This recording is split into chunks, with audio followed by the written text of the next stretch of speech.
मातोश्रीचं पटांगण सोडून दिल्लीमध्ये लोटांगण, उद्धव ठाकरे यांच्या दिल्लीतील मांडूळ टीकेला शिंदेंचं सडेतोड उत्तर।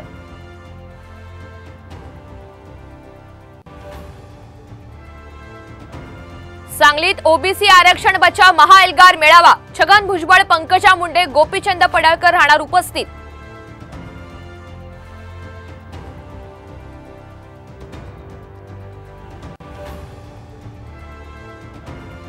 आरक्षणाची गरज राज ठाकरेंना नसेल, मात्र इतरांना एसी मध्ये बसून आरक्षणाची किंमत कळणार नाही, जरांगेंचा सणसणीत टोला।